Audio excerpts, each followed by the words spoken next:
I got so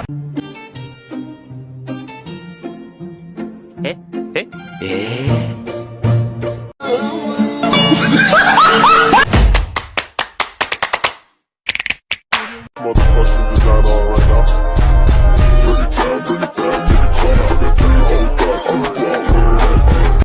Halo guys, kita dari kelompok 5 akan membahas mengenai seputar pernikahan antar negara. Disimak ya guys, see you. Tante, halo Tante. Salam.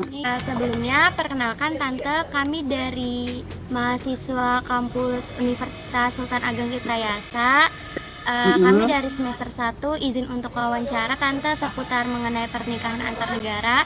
Sebelumnya perkenalkan dulu, Nama aku Cindy. nama aku Vanessa.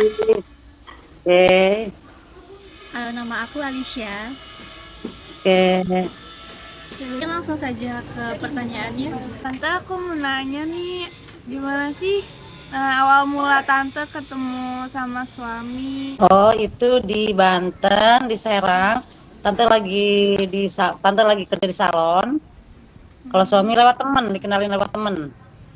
Soalnya si suaminya lagi kerja di oil and gas yang di Merak. Di Cilegon, ya. Kenalin teman 2008. Kemudian habis kenalan gitu, terus ya deket-deket udah gitu. Tante bilang Tante gak mau pacaran, Tante juga gak mau lama-lama, Tante mau cari suami gak cari pacar. Terus dia mau, akhirnya bawa ke keluarga setuju, ya udah deh nikahnya di sini dulu, udah gitu bawa ke Kanada, kan dari Kanada dia. Nikahnya di Kanada, baru dilegalisir di sini. Hani, hai. Hani, ya say hi. Kalau awal mula pernikahan, apakah ada kendala Tante saat meminta restunya? Halo Am. Halo. Nih udah ya, nggak ada kendala, cuma lapor aja kalau ini nikah gitu, mau nikah di sini itu oke. Apaan udah selesai? Udah? Ya, oke deh. Thank you, Hani. Oke, bye-bye. Bye-bye. Langsung direstuin sama keluarga. Karena kan niatnya baik, kan nikah bukan mau pacaran kan. Nggak ada kendala. Jadi nggak ada kendala. Langsung dibawa ke Kanada, tinggal di Singapura 2 tahun, terus langsung dibawa ke Kanada nikah resmi di sana, terus pulang ke Indonesia dilegalisir. Terus dibawa tinggal di Singapura karena kerja di Singapura tinggal 2 tahun, terus dibawa lagi ke Kanada tinggal 2 tahun. Terus ke Indonesia 2011. Kalau boleh tahu perbedaan budaya apa sih kayak yang beda? Ternyata di Indonesia tuh nggak ada dan di Amerika tuh ada. Begitu juga sebaliknya. Perbedaannya dia bilang Indonesia macet, kedua lelet, jam karet, gitu aja udah. Sama kalau makanan pasti ya, kalau makanan pasti. Terus kalau di sana kan puasa tuh kayak 14 jam kan, karena kan maghribnya lama ya. Kalau di sini kan tepat waktu. Makanya dia bilang, kamu bukannya gimana, Bra? Bisa nggak puasa 14 jam? Nggak tahu lah, aku bilang. Pokoknya ngikutin jam aja 6 jam. Kalau di sini kan tepat waktu. Terus kalau di sana peraturannya, kalau di sana tuh bersih, teratur, semua juga dijamin. Kalau di sini kan enggak. Itu aja perbedaannya. Apakah ada kesulitan Tante saat berbicara bahasanya? Ya ada, karena Tante kan sekolah di Singapura, sekolah bahasa Inggris. Cuman kalau sekolah ya les atau sekolah tuh tetap suka agak-agak susah. Yang lancar itu ngobrol langsung. Makan bahasa sehari-hari di rumah, Tante nggunain bahasa Indonesia apa ikut suami? Inggris dong, dia nggak ngerti bahasa Indonesia. Oh, Dia ngerti cuma nasi goreng sama mie goreng. berarti kalau semisal lagi berkumpul keluarga besar, itu semuanya itu berbicara dengan bahasa Inggris Tante? Bahasa Inggris. Jadi keluarga juga mau nggak mau harus ngerti. Kalau nggak ngerti ya udah gitu, nggak nyambung kan. Kayak Ayu kalau diajak sama Angkel itu bahasa Inggris, Ayunya ngerti nggak ngerti ya dia mah orangnya cuek, tetap aja ngomong bahasa Inggris gitu, nggak peduli ngerti apa nggak ngerti. Tante yang terjemahin. Kalau tante punya nggak sih kayak culture shock gitu tuh? Karena kan budayanya beda ya. Culture shock. Kultur shock itu apa? Kendala nggak ada, cuma waktu aja, waktunya lebih panjang karena di Kanada itu kan kutub ya. Jadi kalau pas lagi summer, pas lagi panas, jam 2 malam itu terang matahari. Jadi nggak ada gelap. Ya, dari jam 2 siang sampai jam 2 malam itu terang terus. Tapi kalau winter itu gelap terus. Gelap terus kan, jam 2 siang aja itu tetap gelap kayak malam gitu. Terus kalau winter maghribnya lebih lama kayak tadi dibilangin. Terus apa lagi ya, di negara dia sih ya emang dingin minta ampun kan, minus 49. Soalnya negara dia itu kan yang kejadian film Titanic kecelakaan ya, karena gunung es kan dingin kan. Terus apa, rata-rata air panas, toiletnya itu semua remote, jadi ada buat cebok depan belakang sama buat pengering gitu. Itu terus apa lagi, rumahnya nggak ada yang tembok, semua kayak dari bahan apa ya, bukan wika, bahan apa ya, bukan kayu juga sih. Karena kenapa, karena di sana kan dingin, kalau tembok kan tambah dingin, jadi di sana pakai bahan kayak di film itu kan, itu supaya bikin anget gitu. Terus makanan ya, makanannya beda, makanan pokok mereka roti, makanan kita nasi kan ya. Itu sih, cuman waktu tante di sana kangennya sama duren, nggak ada duren, itu aja. Nggak ada duren, ada duren pun sekali doang, itu harganya 2 juta, kecil. Dalam berinteraksi kan pasti memiliki ciri khas masing-masing ya Tante ya. Nah itu cara Tante untuk menyatukan dua budaya yang berbeda itu seperti apa Tante? Sama dengan kita ya, dua berbeda manusia ya.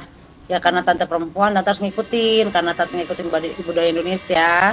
Jadi harus tante ngikutin dia, harus nurut sama dia. Cuman waktu di sana tante ngikutin dia, waktu di sini dia harus ngikutin. Cuman karena dia bule dan laki-laki, jadi tante harus ngikutin dia. Oke, aku tuh harus tidur siang ini. Oke, saya harus bangun jam 5 pagi. Dia bilang bangun jam 5 pagi. Ya, pokoknya tiap jam 5, setengah 5 dia bangun pagi, harus berenang. 20 kali putaran. Habis berenang dia sarapan, baca, nonton TV itu berita, udah gitu baca koran berita juga, di handphone juga, terus baca kayak gitu-gitu. Itu bedanya. Sedangkan kita kan bangun siang, males-malesan gitu kan. Itu aja sih. Selebihnya nggak ada. Jalan itu cocok, belanja juga cocok, kalau pas party sama teman-teman juga cocok. Lalu ini, tapi tergantung orang sih. Kalau dia orangnya gampang masuk ya. Warga negaraan Tante dan pasangan Tante sekarang itu apa kalau boleh tahu, dan apa ada rencana untuk tinggal di negara asal Tante atau suami? Kemarin aku kan dari Indonesia, suamiku dari Kanada. Kemarin waktu 2000 berapa? 2008 ya, Tante disuruh pindah kan, suruh tinggal di sana selamanya.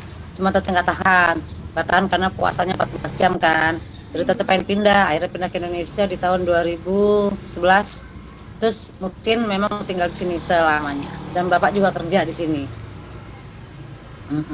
Ya, di Kanada paling tiap tahun aja visit, terus nengok anaknya yang cowok pertama di Switzerland, nengok anak cewek di Jerman, terus ada lagi ponakannya lagi di US. Udah, tapi pulangnya ke Kanada itu tiap tahun, balik lagi ke Indonesia gitu aja. Cantik-cantik amat sih Neng. Kalau untuk budaya, Tante condong mengikuti budaya Indonesia atau suami Tante? Dua-duanya. Kalau Indonesia kan ada kesopan santunannya. Kalau budaya dia sopan santun kurang, tapi teraturnya benar-benar teratur. Jadi misalnya kalau sama orang lokal nih, kalau Tante nggak kerja kan bangun siang gitu kan, bangun siang malas-malas berteman lah sana sekali sama dia tuh memang teratur banget, disiplin. Dan kalau bule tuh nggak boleh telat, bule tuh harus nepatin janji, bule tuh nggak boleh malas-malasan, kamu harus bangun pagi aja dulu gitu. Mau ngapain nggak ngapa-ngapain, bangun pagi aja, mau tidur lagi kan yang penting kamu bangun pagi, itu terapin ya. Terus dibiasakan untuk membaca, dia bilang itu. harus baca. Jadi bangun pagi kalau bisa berenang, ikut aku berenang sebentar gitu kan, berenang entah berenang di apartemen, di hotel, apa di rumah, apa di clubhouse. Udah berenang terus mau sarapan dulu, apa baca berita dulu, apa baca buku, pokoknya harus, itu harus. Jadi tante rasa malas lagi udah nggak ada karena udah kebiasaan. Biasanya kan tante kan malas udah gitu ya, paling kalau zaman handphone main handphone, bangun tidur buka handphone gitu kan, nanti telepon sama temen, nanti siang kumpul. Ini udah ada kumpul, cuman diterapin dari pagi, bikin dari sana terserah deh, mau kumpul mau tidur lagi juga apa gitu. Jadwal banget. Jadwal banget ya. Iya, bule itu teratur, dan bule itu benci bohong, terus benci telat, sama benci males. Itu aja tiga itu udah. Yang lain masih bisa ditoleransi ya, tapi kalau yang tiga itu nggak bisa, paling nggak suka kalau bule itu. Dan bagaimana sih Tante itu mengatasi perbedaan budaya yang tadi banyaknya dan beda banget nih antara Kanada dan Indonesia, dan tentang adat istiadatnya juga, dan nilai-nilai antara Tante dengan pasangan Tante? Sama aja, tapi sih lebih better. Awalnya ada, tapi karena satu udah nikah, bukan buat main-main, jadi ya harus ngalah salah satu. Waktu tante di Kanada, tante ngikutin dia kan, oke gitu, ngikutin cara makannya gini, makannya begini, oke. Nanti ketemu temen lah, ketemu saudaranya, harus begini, ngikutin kan. Awalnya berat, tapi lama-lama udah biasa. Begitu pindah ke Indonesia, dia harus ngikutin. Tetap apa tuh namanya, kayak budaya dianya tetap ada. Cuma harus ngikutin rule ya, undang di sini juga kan. Oke, kamu kalau nyupir itu kan sebelah kiri, di Indonesia sebelah kanan. Kalau di sana kan jalanan tuh gede-gede ya. Mobil itu kira-kira 4 mobil itu kosong gitu loh. Ini mobil, di sini kosong, di sini mobil, kira-kira 4 itu di kosong. Kalau di sini kan ini kan, itu harus mau ke mau, kamu harus hati-hati, beda sama di sana. Tuh. Ya bisa lah, tante bisa, dia juga bisa lama-lama. Kan udah berapa, 15 tahun. Cuma awal-awal aja, cuma dia ngikutin sekarang. Kayak nggak pernah makan nasi, akhirnya makan nasi. Ya, untungnya lagi kalau Tante Ratu karena itu Tuhan kamu pagi loh katanya, maksudnya apa? Maghrib, suruh sholat, itu udah ngerti gitu. Kalau hari raya gitu, berarti suami Tante ngikutin ya? Ikut. Sering ketemu Ayu, ikut ke Serang, bercanda sama anak-anak, sama ponakan-ponakan Tante di Serang, di Pandeglang, Tangerang, ikut sama Ayu, suka godain, suka nongkrong sama anak-anak, itu kan sama ponakan sama cucu. Ayu kan cucu kan, ikut, jadi mereka juga mau bahasa Inggris, cucu-cucu, ponakan-ponakan semua mau bahasa Inggris sama Uncle Pat. Bercanda, pasti dia ikut kemana, pokoknya setiap hari raya ikut, gitu. Pertama kali pas Tante nikah itu, dalam mengurus surat-suratnya itu seperti apa Tante? Urus surat-suratnya kan pertama kan Tante nikah siri nih. Nikah siri di Serang. Udah nikah siri karena ini kan buru-buru ya, soalnya kan dia pengen bawa Tante ke Singapura. Tante nggak mau pergi kalau belum nikah gitu, apalagi Tante Banten ya, Islamnya kuatnya, keluarga kan haji. Jadi nikah siri dulu, udah nikah siri disahkan dulu, terus Tante dibawa ke Singapura, 2 tahun tinggal di sana kan, udah ngantongin surat siri ya. Terus dibawa ke Kanada tuh 2 tahun kan, nah di Kanada itu terus nikah resmi, dan itu sipil kan, jadi pertengahan gitu, udah sipil, gampang aja sih. Begitu 2 tahun kemudian pulang ke Indonesia, tinggal di Batam di sini, langsung ke kantor Disduk. Kantor sipil juga minta dilegalisir. Cuma suratnya bukan buku nikah, tapi dia sertifikat. Sertifikatnya di depannya itu surat sah dari pengadilan agama di sana, yang di Kanada sebelah sini itu dari sipil legalisir. Nggak ada kendala, gampang banget. Yang kalau dijalanin sendiri Bang, kalau lewat agen ya gampang juga tapi mahal. Tapi kalau sendiri lewat kayak ke kantor gitu memang agak-agak susah, dipersulit kan. Itu perbedaannya. Kalau di sana itu apa-apa gratis. Bikin KTP, bikin SIM, bikin apa gampang, tinggal ngantri juga nggak banyak.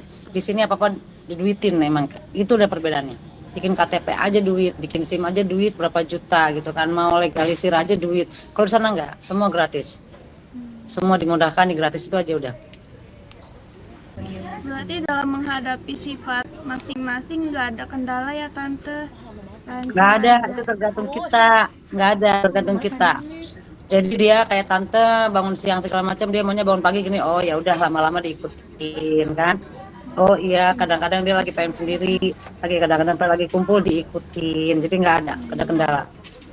Itu tergantung kita mau terima suami apa enggak, mau terima dia apa enggak. Kalau nggak terima, ih capek banget sih kayak gini, ih males banget sih ini, boring gitu. Kalau tante terima, waktu dia boring ya diterima, waktu dia nggak boring ya diterima. Nggak ada. Kalau buat tante ya, nggak tahu yang lain. Kadang-kadang banyak juga sih masalah sama orang luar ya. Tergantung orangnya juga, si angkalnya baik apa enggak, tantenya juga nerima apa enggak. Tantenya nerima, orang sabar, dia juga orang sabar, baik. Udah nyatu akhirnya. Dia anak pertama, tante anak bungsu. Jadi panci ketemu tutupnya. Cocok. Ya kan? Kami mau ngucapin terima kasih lagi udah meluangkan waktunya. Sama-sama sayang. Sehat-sehat ya, sukses semuanya. Iya, Tante. Sehat-sehat juga, Tante. Sebelumnya boleh izin dokumentasi nggak, Tante? Sama angkelnya. Boleh. Boleh, Tante. Honey, they wanna take a picture. Would you like to? Just for the commenter. Aduh, dandan lagi. Just take a pictures. Aduh, nggak pakai BH lagi.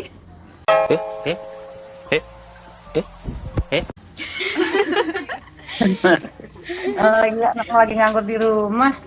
Itu bisa. 1, 2, 3. Mau ada gaya lagi, Tante? Oh, one more. Don't look at me, look at that lah. 1, 2, 3. Makasih, Tante. Terima kasih ya. Assalamualaikum. Waalaikumsalam. Jadi kesimpulan dari wawancara video kami mengenai seputar pernikahan antar negara yaitu kita dapat menyatukan dua akulturasi yang berbeda dengan cara itu dari kepribadian masing-masing juga. Itu dengan misalnya contohnya tuh kayak suami mengikuti budaya istri dan istri juga mempelajari dan mengikuti budaya suami. Kalau kesimpulan dari saya seperti itu. Baik, yang berikutnya, benar yang sudah disampaikan oleh rekan-rekan saya tadi, bahwasanya tentang kebiasaan antara Amerika dan Indonesia itu memiliki perbedaan yang sangat signifikan. Contohnya saja, di Indonesia itu memang terkenal akan ramah tamahnya, tetapi di Kanada sendiri itu tidak terlalu terlihat atau cenderung orang-orangnya itu seperti cuek. Di Kanada sendiri itu orang-orangnya sangat disiplin, integritas, dan suka akan bangun pagi dan rajin membaca gitu. Ya, cukup. Setelah melihat video tadi, kita lihat bahwa banyak sekali perbedaan budaya antara negara Indonesia dan juga Kanada. Nah, contohnya itu seperti perbedaan waktu puasa di Indonesia itu hanya 13 jam, sedangkan waktu puasa di Kanada itu 17 jam. Maka dari itu puasa di Kanada itu waktunya lebih lama dibanding dengan Indonesia. Selanjutnya orang-orang Indonesia itu suka ngaret atau sering menerapkan jam karet dibanding dengan orang Kanada. Orang-orang Kanada itu mereka disiplin, tepat waktu, dan bertanggung jawab. Untuk kesehariannya sendiri mereka menyesuaikan satu sama lain. Nah, yang paling menonjol di perbedaan budaya antara Indonesia dengan Kanada ini yaitu perbedaan bahasa. Mereka harus memilih salah satu bahasa yang ada atas kesepakatan bersama untuk diterapkan dalam sehari-hari. Berdasarkan hasil narasumber bahwa perbedaan budaya itu tidak menjadi penghalang atau penghambat di dalam rumah tangga mereka karena pribadi masing-masing orang itu berbeda. Nah, perbedaan itu bisa disatukan jika kedua belah pihak mau saling menyatukan pikiran. Terima kasih sudah menyimak video kami. Bye-bye. Sampai jumpa.